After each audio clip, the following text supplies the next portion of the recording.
Good morning students. आज हम बात करेंगे क्लास 6C चैप्टर नंबर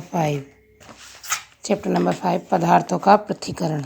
हमारी पृथ्वी पर उपस्थित ज़्यादातर पदार्थ एक या एक से अधिक तत्वों का मिश्रण होते हैं। इन सभी मिश्रणों में एक या अधिक उपयोगी तत्वों का मिश्रण होता है। मिश्रण में मौजूद उपयोगी तत्वों को सरल विधियों द्वारा प्राप्त किया जा सकता है। दूध, मिट्टी, वायु और प्राकृतिक जल भी मिश्रण है। मिश्रण जिन पदार्थों में दो या उससे अधिक तत्व किसी अनुपात में मिश्रित हो मिश्रण कहलाता है। मिश्रण को मुख्यतः दो श्रेणियों में विभाजित किया गया है, विषम मिश्रण और समांग मिश्रण। जिस मिश्रण में उपस्थित तत्वों के कण सरलता से देखे जा सकते हैं विषम मिश्रण कहलाता है। जिस मिश्रण में उपस्थित तत्वों के कणों को देखा नहीं जा सकता समांग मिश्रण कहलाता है। मिश्रण ठोस, द्रव तथा गैस हो सकता है। शुद्ध पदार्थ वह पदार्थ जिसमें एक ही प्रकार के अणु पाए जाते हैं शुद्ध पदार्थ कहलाता है, जैसे शुद्ध जल, शुद्ध लोहा, शुद्ध सोना, शुद्ध ऑक्सीजन आदि। सभी तत्व और यौगिक शुद्ध पदार्थ होते हैं। किसी पदार्थ की शुद्धता की जांच उसका क्वथनांक तथा द्रवणांक ज्ञात करके की जा सकती है। अशुद्ध पदार्थ वह पदार्थ जिसमें अल्प मात्रा में कुछ अन्य पदार्थ में उपस्थित होते हैं अशुद्ध पदार्थ कहलाते हैं। इन पदार्थों में अशुद्धता पाई जाती है। किसी पदार्थ में उपस्थित अशुद्धियाँ उसके एक अथवा अनेक गुणों को परिवर्तित करती हैं। मिश्रण के अवयवों घटकों को पृथक करने की आवश्यकता। मिश्रण से अवांछित या हानिकारक अवयवों को हटाकर वांछित या लाभप्रद अवयवों को प्राप्त करना पृथक्करण कहलाता है। पदार्थों के पृथक्करण करने के उद्देश्य निम्नलिखित हैं। अवांछित या हानिकारक अवयव को हटाने के लिए, पदार्थ का शुद्ध नमूना प्राप्त करने के लिए, उपयोगी अवयवों को प्राप्त करने के लिए।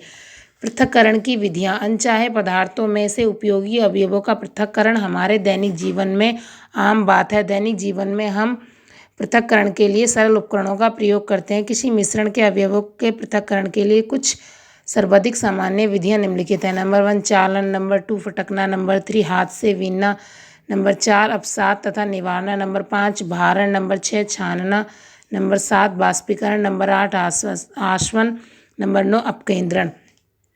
पहली विधि है चालन।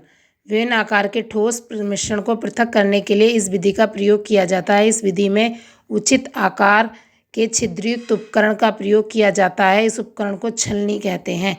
इस विधि द्वारा पृथक्करण करने पर बड़े आकार के कण छलनी में रह जाते हैं, जबकि छोटे आकार के कण छिद्रों से पारित हो जाते हैं, जैसे आटे से चोकर को पृथक करना। दूसरी है फटकना। इस विधि द्वारा मिश्रण के हल्के अवयव को बहती हवा से पृथक किया जाता है। यह विधि घनत्व पर आधारित होती है। तीसरा है हाथ से बीनना। मिश्रण के ठोस अवयवों जिनका रंग, आकार और आकृति में भिन्नता होती है उनको हाथ से चुनकर अलग किया जा सकता है। इस विधि को हाथ से बीनना विधि कहते हैं। यह विधि मिश्रण की कम मात्रा के लिए उपयोगी है। अपसादन और निथारना। कुछ पदार्थ भारी परंतु जल में अविलय होते हैं। द्रव में उपस्थित अविलय पदार्थ बर्तन की तली में बैठ जाते हैं। इस क्रिया को अपसाद कहते हैं। भारण। अपसादन के समय बारीक कण बहुत धीरे धीरे नीचे बैठते हैं। अपसादन की दर को बढ़ाने की विधि को भारण विधि कहते हैं। इस विधि में छोटे कणों को बड़ा तथा भारी बनाया जाता है। इस प्रक्रिया को क्रिस्टलीकरण भी कहते हैं।